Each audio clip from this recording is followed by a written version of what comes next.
Hedge ହେଲା ଦିନୁ ଠାବ ମୁଁ କରିଛି, ତାକୁ ଆମ ଗାଁ ମୁଣ୍ଡେ, ଖରା ବରସାରେ ସେମିତି ବସିଛି, ବିଶ୍ରାମ ନାହିଁ ଦଣ୍ଡେ। ବୁଝିପାରିଲ? ହେଜ ମାନେ ଯେବେଠୁ ମନେ ପଡ଼ିଲା ସେବେଠୁ। ଆଚ୍ଛା, ବିଶ୍ରାମ ନାହିଁ ଦଣ୍ଡେ କାହାକୁ? ପାହାଡ଼କୁ ନାଇଁ, ମୁଣ୍ଡିଆ। ମୁଣ୍ଡିଆକୁ। ତା ପିଠି ପଟୁ ସୁରୁଜ ଉଇଁଲେ ସୁନ୍ଦର ଦିଶେ ତା ରୂପ।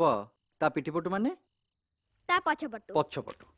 ଦିନ ଗଡ଼ିଯାଏ ସଞ୍ଜ ନଇଁ ଆସେ, କରୁଥାଏ ସିଏ ଜପ। ଆଶ୍ଚର୍ଯ୍ୟ ହୁଏ ନିଶାର୍ଦ୍ଧେ ପୁଣି, ଏତେ ସବୁ ସମାବେଶ। ଭାବେ ବଡ଼ ହେଲେ ପଚାରି ବୁଝିବି, କିବା ଅବା ୟା ରହସ୍ୟ। କେମିତି ଅଦ୍ଭୁତ ଭାବଟିଏ ନେଇ ଯେବେ ଚାହିଁଲି ତା ପରିଚୟ, ଆଖିରେ ଆଖିରେ ଉତ୍ତର ଦେଲା ସେ, ମୁଁ ଯେ କଥା କହୁନଥିବା ଯାଦୁକର।